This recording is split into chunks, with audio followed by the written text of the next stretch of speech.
It lays the predicate and the foundation for the development of a weather satellite that will permit man to determine the world's cloud layer and ultimately to control the weather, and he who controls the weather will control the world. Climate engineering, conflict, chaos, and carnage zones, so-called safe and effective, same controllers. Keep that in mind always. Welcome to the Bad News Broadcast. Let's dive in. From the Bulletin of Atomic Scientists, this headline, Can They Control the Weather? ? How the secretive history of weather weapons fuels conspiracy theories. Again, that from the Bulletin of Atomic Scientists. The report continues, although it may sound like science fiction, the U.S. government once engaged in serious research into weather weapons and other hostile environmental modification techniques. The U.S. eventually halted its pursuit of weather weapons. Let's stop there. Does anyone actually believe that? The BAS report continues. They stopped, we are told, not because using weather modification as a weapon was impossible, as is often assumed. I never assumed that. Did you? History says something quite different. But because of the possibility that such a terrifying technology was a Pandora's box that might fall into the wrong hands. Well, yes, far too late to stop that, isn't it? Government interest in weather control is long-standing, the report states, dating from at least 1891. It reached its zenith in the early 1970s before being banned by the Environmental Modification Treaty, which forbade, quote, widespread, long-lasting, or severe weather weapons for, quote, hostile purposes. Really, as if any criminal cabal government pays any attention to such treaties, which, by the way, did not prohibit what amounts to weather warfare over their own populations. More from the report. Many weather weapon program details remain shrouded in secrecy. No surprise there. Artificial lightning, volcanoes, and earthquakes that could level enemy cities, and atmospheric modifications that could cause cancer or starve agricultural production. Stop. Yes, weather, chemical, and biological warfare to this day. More excerpts from the report. Applied research has been directed at rainmaking and hurricane control. Yes, and they're just getting started for this season. Stay tuned. Continuing, the U.S. Strategic Air Command proclaimed in 1954, quote, that the nation that controlled the weather would control the world, something President Johnson repeated on film and on the record in 1962. Start of this broadcast every week for 524 consecutive weeks. Final excerpt from the report between 1971 and 74, when the Washington Post and the New York Times published exposés to try to expose the program. In an effort to shield the program, U.S. officials downplayed, stonewalled, and repeatedly contradicted themselves in congressional testimony, heightening suspicion. All that directly from the article from the Bulletin of Atomic Scientists. The Bulletin of Atomic Scientists report then shifts gears into total climate engineering cover-up mode, with the fabricated conclusion that both the U.S. and Russia didn't want such, quote, terrible technological concepts to reach fruition. So both superpowers shook hands and abandoned the very weapons both nations' military machines so highly coveted. Right. And we're expected to believe that. While both countries went on to hundreds more nuclear experiments, including the detonation of hydrogen bombs in the atmosphere, which both nations believed could collapse the entire atmosphere. But they did it anyway. And again, rewritten history, in this case, the climate engineering weather warfare cover-up, expects us all to believe the two top military-industrial complex-based nations willingly abandoned their most sought-after weapons because of benevolent motives. What do you think they were talking about in Alaska a week ago? And the Bulletin of Atomic Scientists, which is absolutely a power structure-controlled entity, tries to convince us that weather warfare is just a, quote, conspiracy theory. The beaten-to-death term used by the clueless, the honorless, the factless, and the fearful. Next, what about the highly toxic climate engineering fallout that the so-called scientists, the experts, were taught, trained, and programmed from birth to blindly believe? Well, they just can't figure out where all the toxic atmospheric elements are coming from. What a surprise. From research.noaa.gov. High-altitude observations confirm stratospheric source of toxic groundwater contaminant. Report says new findings serve as a reminder that the stratosphere is not fully understood. They then say a new study led by NOAA, National Oceanic and Atmospheric Administration, research has confirmed that a substantial amount of groundwater contamination caused by percolates, a class of toxic chlorine-based chemicals, originates in a surprising place, the stratosphere. The study, led by researchers at NOAA's Chemical Sciences Laboratory, that's CSL, and published in the journal Proceedings of the National Academy of Sciences, provides new evidence linking percolate formation to tiny airborne particles, aerosols, in the stratosphere. What doesn't the report mention? The same toxic elements and a plethora of additional toxic elements, many matching climate engineering patterns exactly, are also in the troposphere and every single drop of rain. Imagine that. Moving on, the cover-up continues. Billion-dollar weather and climate disasters. In alignment with evolving priorities, statutory mandates, and staffing changes, referring to the new administration, NOAA's National Centers for Environmental Information, the NCEI, will no longer be updating the billion-dollar weather and climate disasters product. And this includes, of course, countless forms of testing which would have continued to allow better tracking of what's being dumped in our skies, how toxic it is, how badly it's contaminating the surface in every breath we take. Sweep it under the rug, pretend it doesn't exist. Business as usual. Welcome to the new boss, same as the old boss. Except it is getting worse, quickly. Those in power are more desperate and dangerous than ever because biosphere collapse has beat them to the intersection. They're not yet ready for what populations will do if they wake up in time. From EnvironmentAmerica.org, microplastics are confusing bees and threatening ecosystems. How about what it's doing to us? Been over that week after week. The report says plastic pollution isn't just bad for whales and turtles, never mention humans again. New research suggests microplastics are also harming bees' ability to forage and pollinate. Bees are buzzing around in confusion. They're having trouble recognizing flowers, forgetting scents, and even struggling to navigate back to their hives. Been over that many weeks on this broadcast. What's causing this disorientation? Question mark. Along well-known threats such as pesticides and parasites, a new and unsettling risk to bees is emerging microplastics. From the highest mountain peaks to the deepest ocean floor, the negative effects of microplastics on wildlife have long been studied, but recent research suggests a new sinister impact. Let's stop there. Obviously, all the same impacts are chipping away at human health. We're a far larger organism. Breakdown takes longer. And what about the peer-reviewed studies linking bioavailable aluminum nanoparticle exposure to bee die-off and Alzheimer's-like symptoms in bees, even bees that are 1,000 miles away or more from industrial or transportation anything? This isn't the only threat impacting bees. Back to the report. Neonicotinoid pesticides, which are widely used across agricultural lands, can attack bees' central nervous systems, causing paralysis and even death. Worse, impacted bees can even drag pollen contaminated by these deadly chemicals. Let's not forget the aluminum and other plethora of elements from climate engineering fallout. Back to their nests, harming their siblings and even hurting the development of their young. More on chemical exposure to our young and the disturbing fact that the current administration is choosing to look the other way, like previous administrations, only worse now. It's getting worse by the day because of the desperation of those in power. Biosphere collapse has beat them to the intersection. With that in mind, from phys.org, exceeding functional biosphere integrity limits, study finds 60% of the world's land area is in a precarious state. That's a gross understatement. Summary, with major omission included, not just land area, but also aquatic everything. All is dying at various rates. Those that don't believe it will soon. Wait and see. Bottom line, taken as a whole, the human race has radically overplayed its hand, with climate engineering, aka weather, chemical, and biological warfare, at the top of the list. The debt has now come due.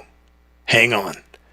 This is Dane Wigington. You're listening to the weekly installment of the commercial-free, non-political Global Alert News Report, The End of the World as We Know It broadcast, brought to you by Geoengineeringwatch.org, the largest and most visited website in the world on the subject of global climate engineering operations, aka weather warfare. Quick footnote.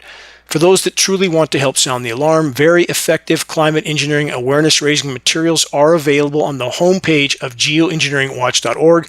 Full-color printed materials, which we pass on for less than our cost of producing and shipping, and Geoengineering Watch shirts, images front and back, now with restocked sizes and new colors. Start a conversation on climate engineering. Every day counts. Moving on from AccuWeather, the strange divide in how Americans experience summer temperatures. From that report, comparing summers of the past 30 years with the broad period between 1901 and 1960.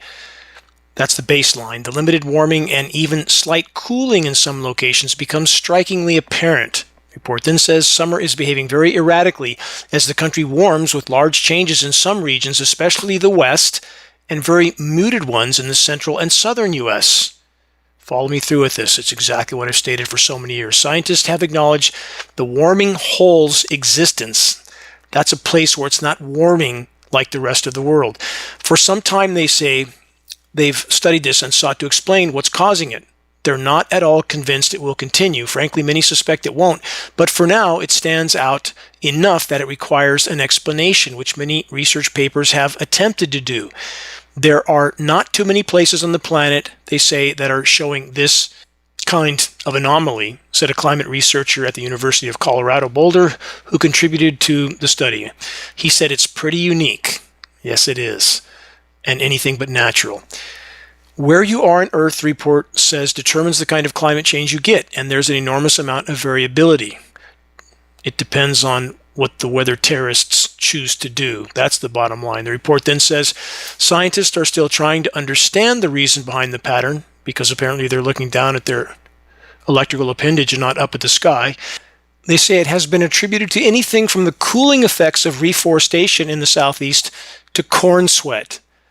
Wow, really grabbing at straws. Pay no attention to the filth being spewed in our skies day in, day out, the frequency transmissions that manipulate all of it. All but the clinical blind could see this, and they're blaming it on corn sweat. They then say the atmospheric alignment is similar to what has been called the positive phase of the Pacific North American pattern, with a cool eastern U.S. and a warm west. That is the agenda. That is the objective. Let's keep going. I'll explain. The summer warming hole primarily affects central and southern states that tend to vote Republican. Really? No. This isn't a partisan issue. It's a population issue. As I've stated on the record for well over a decade, the most anomalously less warm region in the entire world for the last 13 years running is the eastern half of the lower 48 states, the most populated part of the U.S., which, for the record, is less than 1% of the Earth's surface area. Hardly a snapshot of the world. This AccuWeather report is vindication for what I've desperately tried to point out for so many years. Keep the most populated regions of the country wetter and more chemically cooled, like New Orleans blizzards when it was above freezing and raining in much of the Arctic on the very same day, sensationalize the chemical cold headlines, and fuel climate division and confusion in the population. Never mind the constant baseball and softball size hail and hurricane-forced manipulated winds, which enhance the chemical ice nucleation operations that are creating this type of temperature whiplash scenario. More of it coming in the next week, 2 parts of the U.S. while the West continues to bake. On that subject, baking and burning U.S. West, from KCRA, NorCal forecast, record heat. I can attest to that.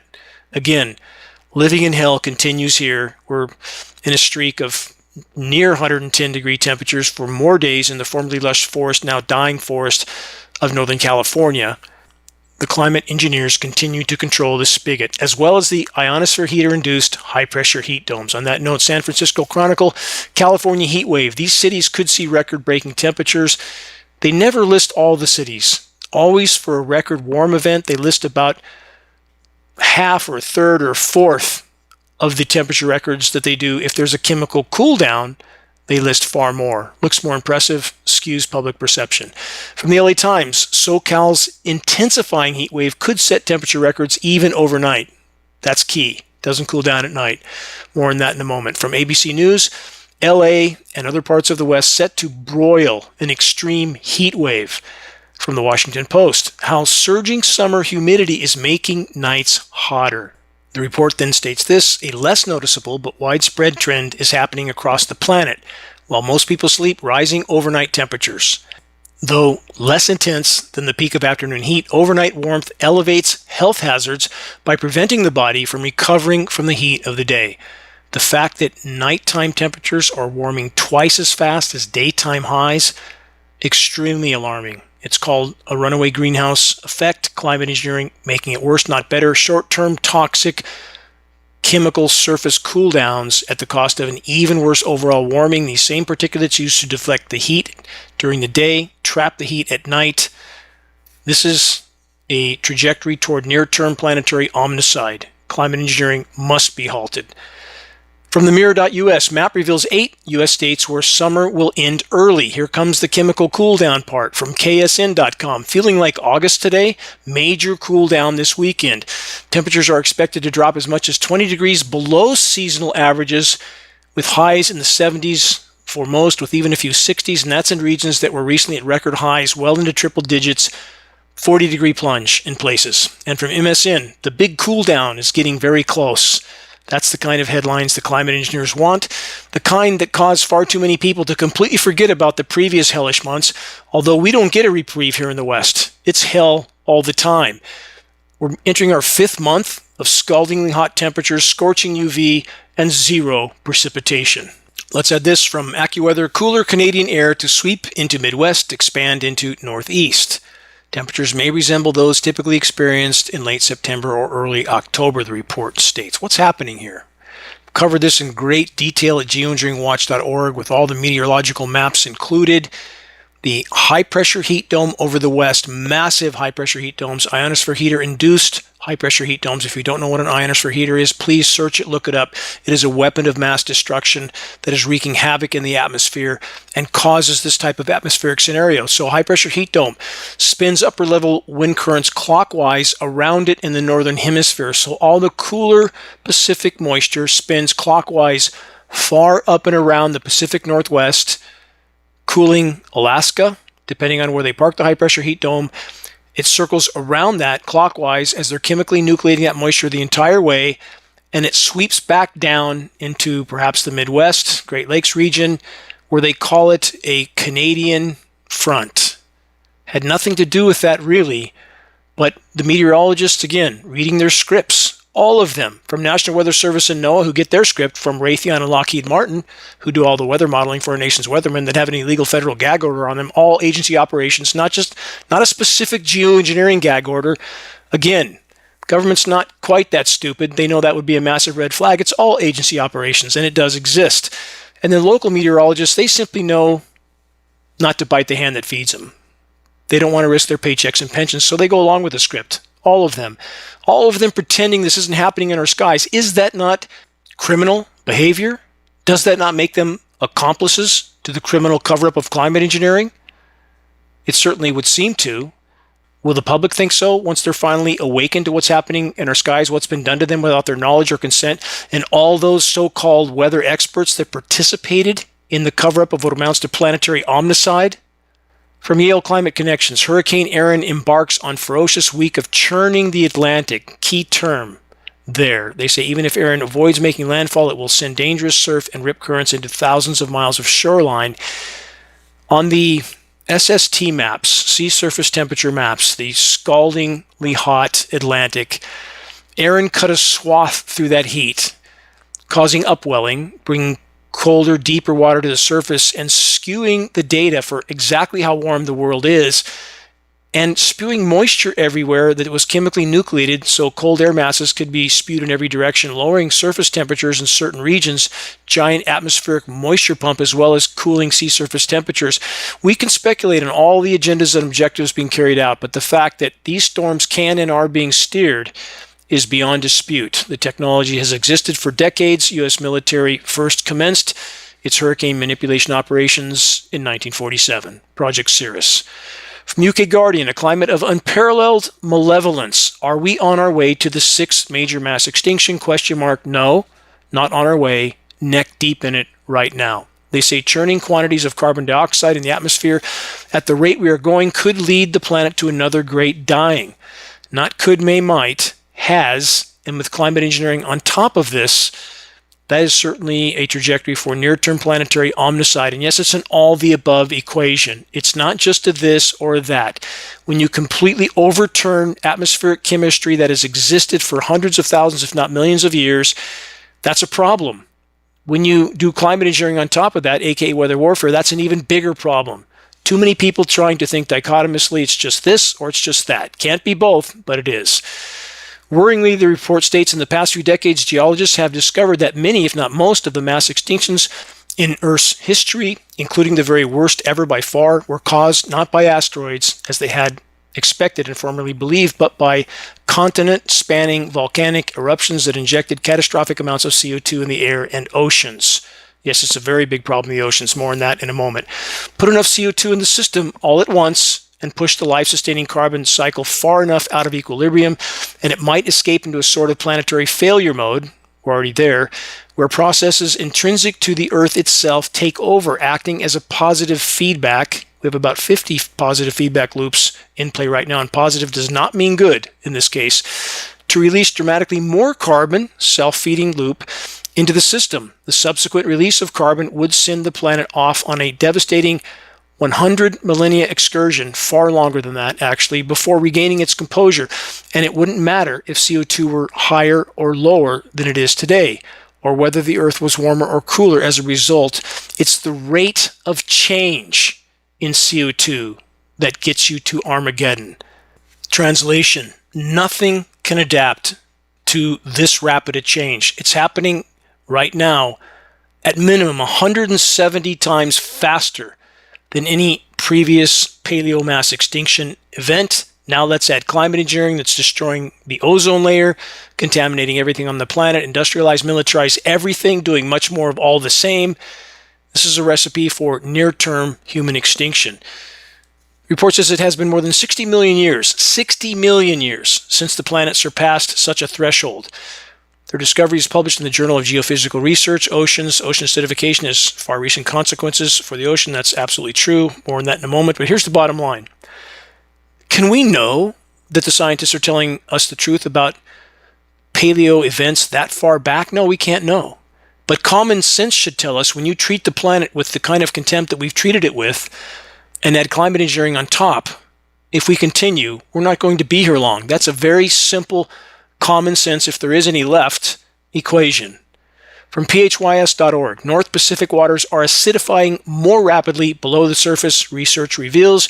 Carbon dioxide in the atmosphere enters the ocean on the surface and has been increasing the acidity of the Pacific waters since the beginning of the Industrial Revolution over 200 years ago. Massive, massive problem. In fact, part of climate engineering has tried to pump additional CO2 into the oceans by seeding over the oceans with ocean fertilization elements. It's part of the solar radiation management mix. Whatever they spray over the ocean contains the other elements.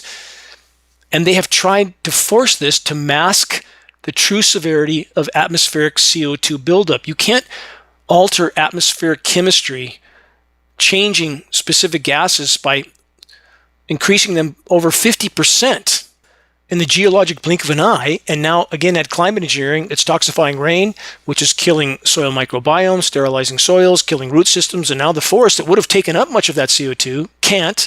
The planet's in a virtual geoengineering straitjacket, and we are all sinking on the planetary Titanic, sinking fast. From the UK Guardian, Atlantic glaciers face, quote, terminal decline as microbes accelerate ice melt. There's many factors accelerating ice melt. Let's keep going with this. Record low Arctic ice volume. This is key for the entire 2025 year. Volume. Keep that word in mind as equates to mass of the ice. And extending into last year, though Arctic sea ice extent, the surface area, we are now being told, isn't so bad. Follow me through with this because it is massive deception. New headline from the UK Guardian and other sources: dramatic slowdown in melting of Arctic sea ice surprises scientists. Yes, I imagine it would, because it's completely false. We know that the Arctic sea ice pack is also thinning, the report says, and so even if the area was not reducing, the volume still is. Stop and think about this. The volume of the ice, again the mass, total ice, is plummeting, but yet somehow the surface area isn't melting as fast as they thought. Here's why. Because now, to help hide how bad it is, the so-called experts and the governmental agencies that control them are considering any portion of the Arctic Ocean that has 15% slush or more as ice pack. Really? Isn't that still 85% ocean? So if a cyclonic rotation, low pressure zone, hits what's left of the Arctic slush and spreads it into a wider region, then the ice pack just got bigger, even if it didn't. That's exactly what's going on. Mask the severity of what's happening till the last possible moment. Get rid of monitoring everything, including satellites. Some of them cost nearly $1 billion. And that's exactly what the fascist tidal wave is now doing in the United States of America. Getting rid of our means and methods of monitoring just how bad it is so that they can keep feeding the normalcy bias until the moment of impact, and that moment draws perilously near. We are very close to what's known as a blue ocean event in the Arctic. If you don't know what that term means, look it up. It means the loss of summer ice. Everything changes at that moment. Different planet, broken air conditioners, and we are almost there. From extremetemps.com, historical 30 degrees C in Iceland. That's 86 degrees Fahrenheit in Iceland. From the Weather Channel, ancient city begins to crumble as sea rises. Alexandria's ancient structures aren't just threatened by time, they're actively collapsing as rising Mediterranean waters. Please don't believe me on any of this, or don't believe the Weather Channel. Certainly don't believe them. Look up the film footage of what's happening. There are some things they just can't hide. This is one of them.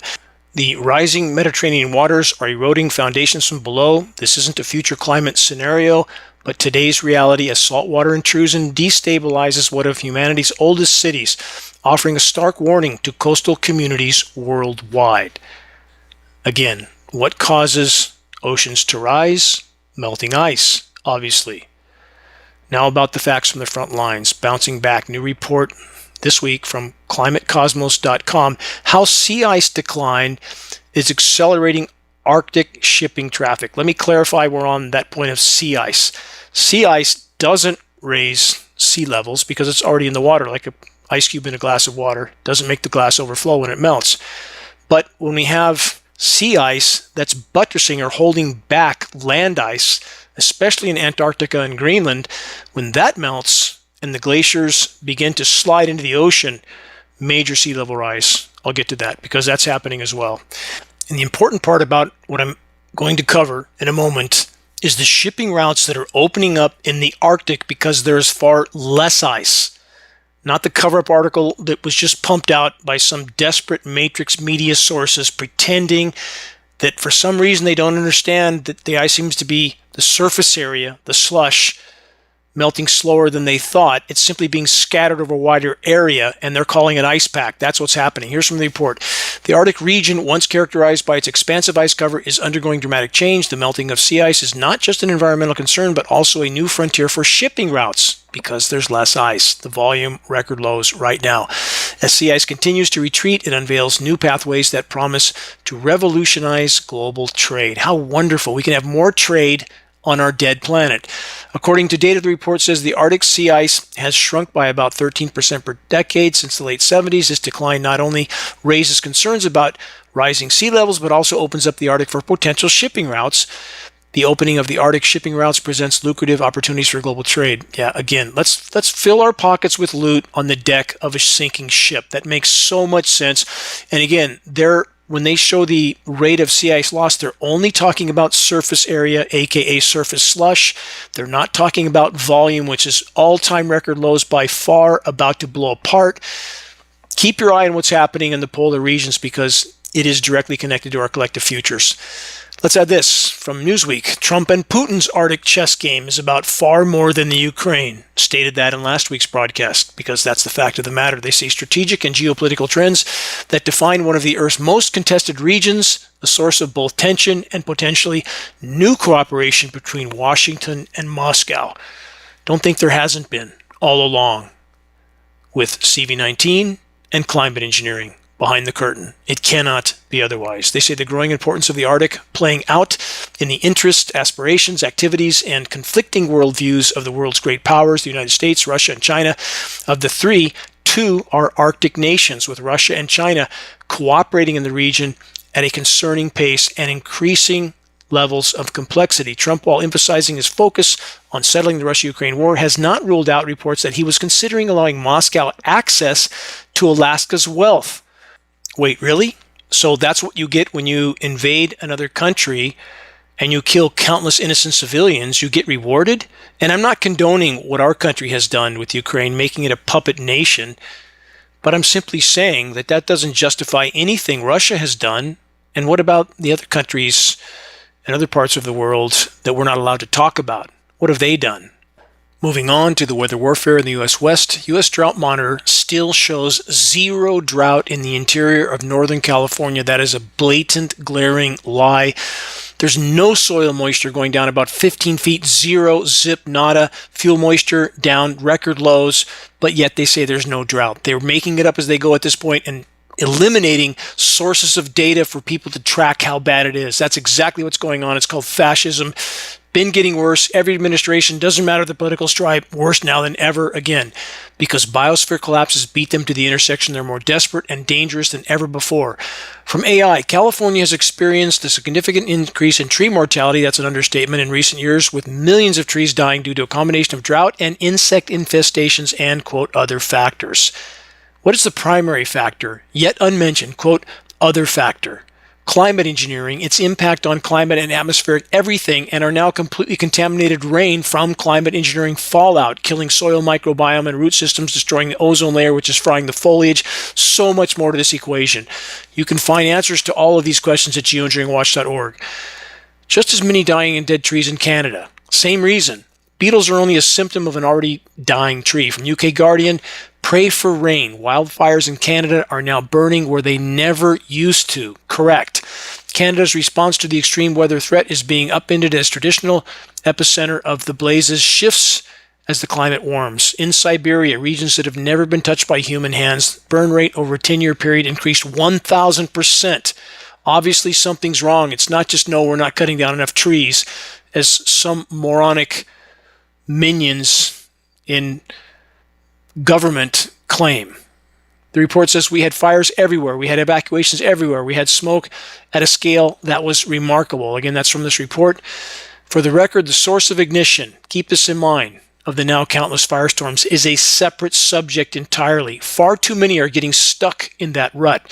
What matters is this: what is setting the template for the firestorms to burn with such ferocity? That factor is geoengineering operations. Please search the Engineering Wildfires section, homepage, geoengineeringwatch.org. On to engineering drought. Also from The Guardian, how can England possibly be running out of water? Question mark. As climate breakdown accelerates, rainfall patterns are changing fast, and water will increasingly become less available. That's called climate engineering, cutting off the precipitation, because it can't rain less on a warming planet, a rapidly warming planet, unless there's a factor we're not being told about. That factor is climate engineering. Atmosphere holds 7% more moisture for every degree C of warming. But yet there are more protracted drought areas because climate engineering is, in so many areas, drying out the atmosphere. Drought deluge scenarios, hallmark of climate engineering. The report states the UK is not the only country that is already struggling to deal with changing weather patterns.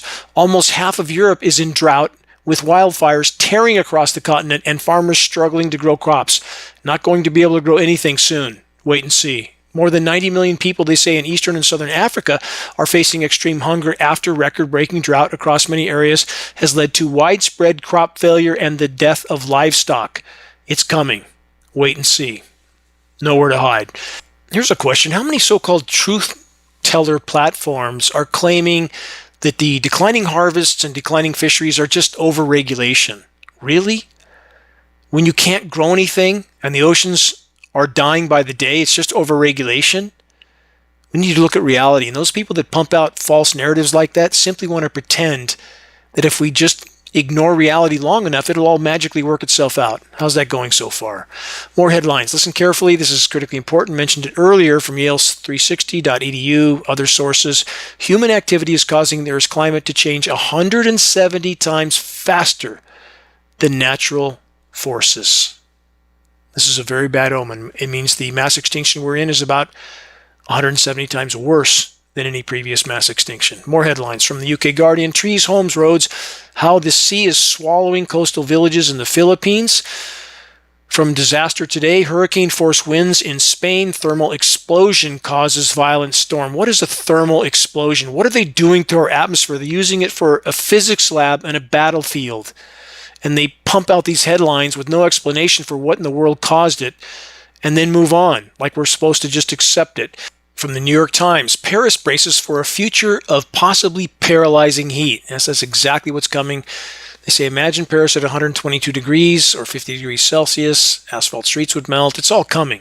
It's all coming. It's unfolding in many areas already. From ArabianWeather.com, Jordan temperatures exceed 104 degrees for 7 consecutive days. First time since record keeping began. From ExtremeTemps.com, record heat in Nepal.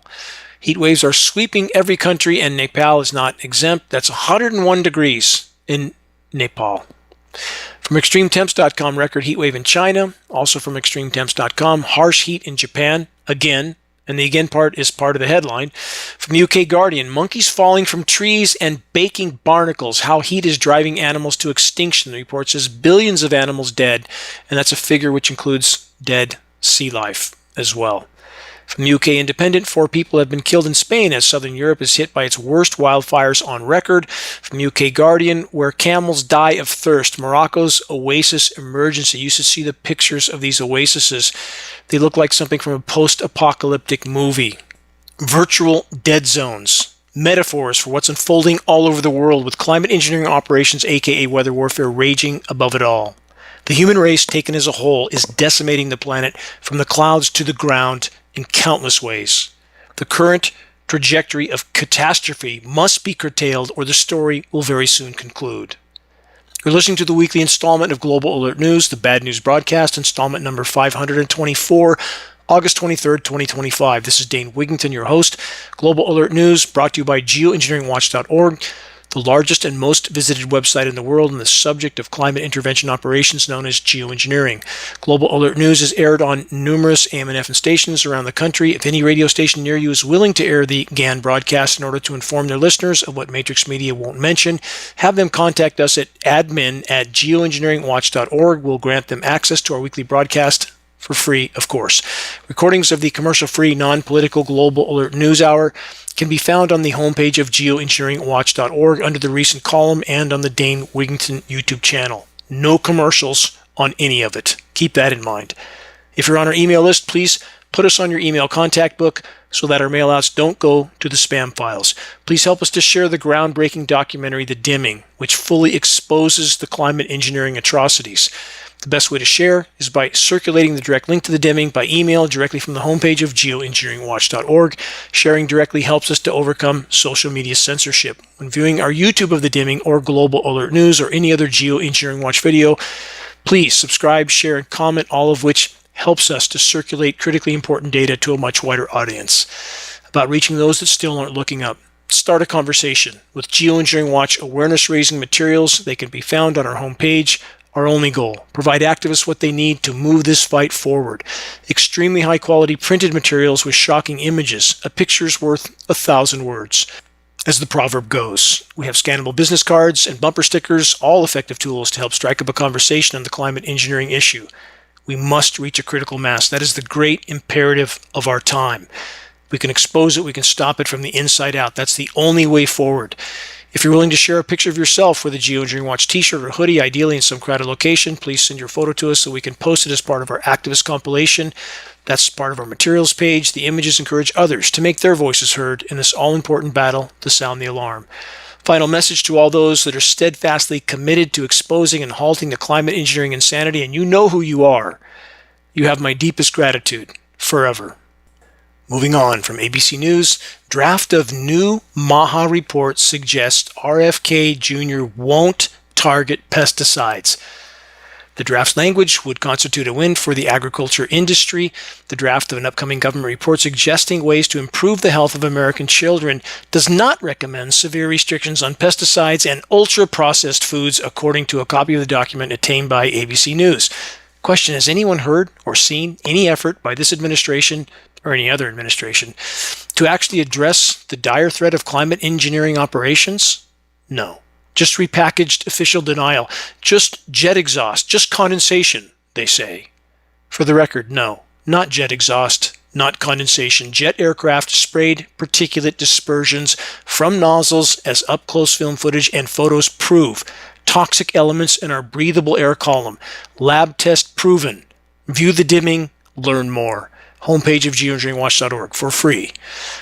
About all the toxic chemicals that it appears the administration is going to continue to allow, including climate engineering fallout from the National Library of Medicine, Children's Environmental Health, Intergenerational Equity in Action, a Civil Society Perspective, Abstract Science Study. Since World War II, approximately 80,000 new commercial synthetic chemicals have been released into the environment, with approximately 1,500 new chemicals released annually. Most of these have not been adequately tested for their impacts on human health or their particular impacts on children and the developing fetus. Yet, the report states children are exposed to hazardous chemicals through residues in their food, indoor and outdoor air pollution, and through household products and contaminated house dust. Many of these synthetic chemicals are persistent and bioaccumulative, remaining in the human body long after exposure.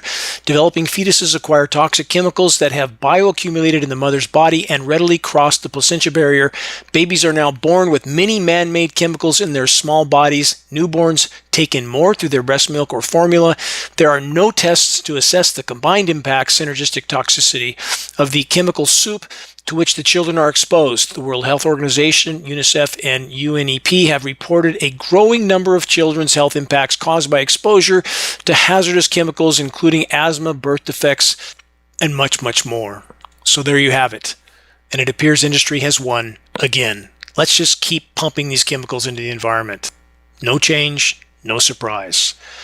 From the International Academy of Oral Medicine and Toxicology, health officials kill proposal to curb mercury dental fillings. Here in the U.S., of course, senior U.S. health officials have squelched a Food and Drug Administration proposal that for the first time would have curbed dentists' use of mercury. And because mercury's so wonderfully good for you, isn't it? Now we all have aluminum in us. Let's remember the synergistic toxicity between those two metals, both of which were in thimerosal, also, by the way.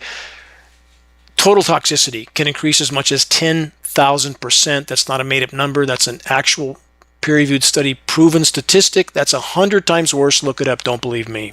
Please. From the LA Times, why does Trump want to end climate research? Can't not use his name. I'm not politically minded in any way, shape, or form, but he is the occupant of the White House. They've all been bad. Last one didn't even know what planet he was on. None of that changes anything. Stop the partisan bickering. It's about where we're headed and how soon we're going to not be here anymore. And now, more than any point in time by far in the history of this country, every effort is being made to cover up reality, to cover the crimes of everything this criminal cabal masquerading as a legitimate government is doing and has been doing, way worse now than ever before. And that note from Environmental Health News, Trump's cuts to climate research are derailing science and endangering long-term monitoring. Yes, not just of weather catastrophe, but also climate engineering. Cover the tracks, shut down any form of monitoring. From techstory.in, Trump administration moves to shut down key NASA climate satellites. It's an ongoing story. Again, 2 of those satellites alone were nearly $1 billion, perfectly functional. They are eliminating them. From thehill.com, Trump cuts to weather monitoring. Climate research puts millions at risk, experts warn. Again, it also makes it much harder to track climate engineering operations and the catastrophes they're further fueling. Moving on, and every time I read a headline that I can't avoid having the current occupant of the White House's name in it, just substitute that name, picture the name power structure, because I don't care who's in the White House, babbling Biden or Trump, they're all puppets on the end of strings of those who print the money, period. So please remember that as I go through these headlines.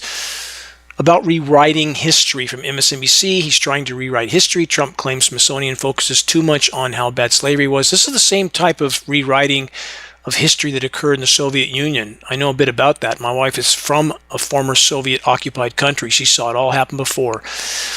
Another from thehill.com, Trump is whitewashing U.S. history and embracing alternative facts.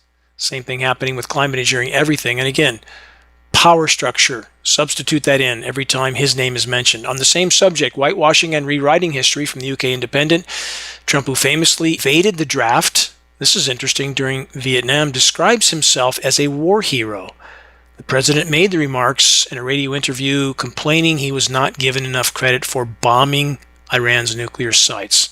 Let's add a few more headlines, and keep in mind, same controllers. From climate engineering to orchestrated conflict, chaos, and carnage, same money-printing core of power and control. Political stripes are an illusion. From thehill.com, Trump calls Netanyahu a war hero and adds, "I guess I am too," quote unquote. Question, is that headline a misprint? Should the term war hero have actually been war criminal in both cases? You decide. Perhaps after the next few inconvenient headlines. From the New York Times, how Israel secretly propped up Hamas. Well, that's interesting, or should I say alarming. 2015 from NPR, why Israel lets Qatar give millions to Hamas. Also alarming. Here's a report from 2023, CNN News. Qatar sent millions to Gaza for years with Israel's backing. Wow, that's really interesting. Continuing from the report, quote, Shlomo Brom, former deputy to Israel's national security advisor, told the New York Times that an empowered Hamas helped Netanyahu to avoid negotiating over a Palestinian state. The CNN report continues with this: the funding for Hamas deal is one reason why many Israelis today place part of the blame for the October 7th Hamas terror attack on Netanyahu personally. Numerous people told CNN they believe that allowing the payments made Hamas stronger. The CNN report continues, Qatar stated they gave Hamas 1 billion shekels per year, that's 30 million per month, and they have used it to cement their grip on Gaza. Here's a question. Could there be hidden resources under Gaza that someone wants to access? Here's a headline to ponder on that subject from UNTradeandDevelopment.org. The unrealized potential of Palestinian oil and gas reserves. Yes, some very inconvenient facts. Forgive me, but they needed to be stated. Administrations of both orchestrated political stripes were in office during the span of time when all the Hamas funding that was just described took place. Question, is it reasonable to believe that those at the top of the power pyramid care more about Americans than they have other in-the-way populations all over the world for time immemorial? All occupants of the White House are, in the end, nothing more than power structure tools useful for dividing and polarizing populations, thus keeping them distracted from the oncoming train of total collapse, including the omnicidal climate engineering operations raging in our skies all over the world, aka weather, chemical, and biological warfare. Next question, what exactly does MAGA actually mean? Exterminating native populations? Slavery wasn't so bad? Money printer manipulation of 2 world wars? Funding both sides of those wars? Prescott Bush, Senate hearings, World War II, funding both sides of the war. Look it up. That's Granddad Bush. The Second World War saw the U.S. military drop not 1, but 2 nuclear bombs on civilian populations, directly and indirectly killing hundreds of thousands. And after that unthinkable carnage, there's more. From wonderfulengineering.com. Nuclear bomb tests in the 1950s may have killed almost 700,000 people, new study concludes. That's 700,000 Americans, in case the headline wasn't clear. The report then states the nuclear fallout from the bomb tests was unintended, and new research shows that the consequences were far more extreme than what was previously believed, or should we say disclosed. Final excerpt from the report. The above-ground test on the U.S. soil in Nevada exposed millions of Americans to high amounts of radioactive pollution. The radioactive particles made their way into the environment and food supply and led to as many as 695,000 deaths. Those are Americans from 1951 to 1973. So, is this the kind of, quote, make America great again that the criminal cabal of money printers is pursuing, with their polarizing puppet minions all playing their individual parts, with weather, chemical, and biological warfare raging in our skies, contaminating every single breath we take, every bite of food, every drink of water? Again, I repeat, from climate engineering to orchestrated conflict, chaos, and carnage, same money-printing core of power and control. But hey, Google's on our side, right? No, obviously not. From levernews.com, Google head calls Trump admin's climate denialism fantastic. And we can only assume that includes the administration's climate engineering denialism. Google CEO praised Interior Secretary Doug Burgum for slamming the climate extremist agenda, which includes those trying to expose climate engineering, and saying data centers should be powered by coal, gas, and nuclear. Yeah, especially the decommissioned, dilapidated kind like 3 Mile Island, right? Saw Trump this week state that to fuel AI, he's going to double the power output in this country. Good luck with that. We won't be here. It's said that misery loves company. So does delusion. So-called renewable energy isn't going to save us from ourselves. And I'm on solar, wind, and hydro. My home is the cover of the world's largest renewable energy magazine. All three forms of so-called alternative energy being radically diminished from climate engineering operations, blocking the sun, decimating wind patterns, and the hydrological cycle. Do we hear the environmental community talking about that? No, nobody. Not Al Gore, not Greta Thunberg, none of them. Shiny metals will very soon be worthless trinkets from a paradigm that is no more. The completely orchestrated stock market Ponzi scheme house of cards will soon collapse at blinding speed as the powers that shouldn't be play their hand. The Orwellian nightmare unfolds and accelerates. Quote, American exceptionalism, but only if you're looking through a completely colored lens. The powers that shouldn't be have long since proven that they can do whatever they want in plain sight and officially deny it, no matter how transparent, baseless, and absurd the denial may be. And the majority will not only accept the denial, but embrace it, as they have been trained and taught from birth to do. Steel structure high-rise buildings can be dropped to the ground in front of the entire world, dropped at free-fall speed, a scenario that only controlled demolitions can accomplish, and the entire event was then blamed on a diabetic Arab hiding in a cave on the other side of the world. Yeah, that's so plausible. That makes so much sense. Safe and effective continues to be officially pushed and largely embraced by a well-trained and all too often petrified by their own mortality population, although many are finally waking up to that scenario. Intricately orchestrated mass murder can be and is carried out in view of the entire world, with the victim population bearing the blame for their own extermination. Most shocking of all, our skies are plastered with toxic climate engineering elements day in and day out. No more blue skies, and even the self-proclaimed environmentalists adamantly deny what all but the clinically blind can see in our skies. Where is any sense of justice? Disturbingly, it's stone cold dead in the vast majority. Far too many, whether consciously or unconsciously, are rationalizing whatever they feel they must in order to justify their silence in the face of horrific injustice all over the world. Rationalization, a form of psychological defense, an attempt to justify their own cowardice and apathy in the face of clearly criminal governments, and the factually inarguable part they're playing in the silencing of victims. A close-to-home example being the case of Epstein everything. What have these monsters done to how many innocent children? Every political stripe, doesn't matter, all part of the big club, state-sponsored mafia. The cover-up continues, with few exceptions, and few seem to care, while simultaneously pretending to be upstanding, God-fearing Americans. And again, the complete annihilation of innocent populations abroad, including using starvation as a weapon against inarguably innocent populations, a huge percentage of which are children. What kind of a sick, twisted world do we now inhabit? The orbiting asylum, pastors hiding behind pulpits, propagating power structure propaganda in exchange for a paycheck and a pension which they receive from their non-profit status. The controller leash, how well it has worked. How many in such congregations are actively or passively participating in all that I just described? I've personally met with many pastors in my region of Northern California, personally handed them inarguable climate engineering data, verifiable proof of the single greatest assault against creation and all life. And what was their initial reply? In every case, I don't need your information. It's all in God's hands. And my congregation doesn't need to worry about it either.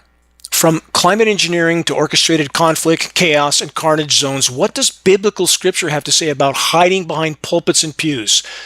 Not everyone who says to me, Lord, Lord, shall enter the kingdom of heaven, but he who does the will of my Father in heaven. Many will say to me in that day, Lord, Lord, have we not prophesied in your name, cast out demons in your name, and done many wonders in your name? ? And then I will declare to them, I never knew you. Depart from me, you who practice lawlessness. Ponder that. Also from biblical scripture, the book of John, Jesus said, if you were blind, you would not be guilty of sin, but now that you claim you can see, your guilt remains. Yes, faith without works is dead. That's what biblical scripture states, as do many other great traditions.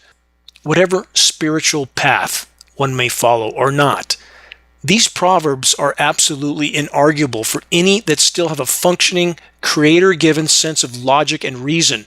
My cathedrals, my places of worship and reverence for the Creator have always been the forests, the mountains, and the sea, which I have had to agonizingly watch die over so many years.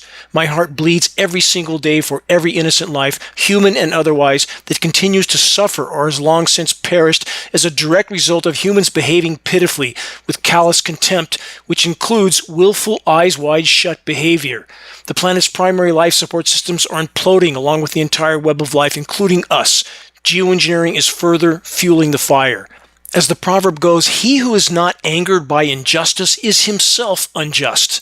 We're here for a reason. It isn't an accident of fate. We all have a part to play. The question is, how many will summon the courage to face the gathering storm head on? How many will choose to go the way of the ostrich? Every single individual that our collective efforts helps to awaken matters in and of itself in ways that we can't yet fully know or fully understand, but it matters, and it's deeply empowering. If enough are awakened to what's unfolding and why, we would cause a shockwave around the world.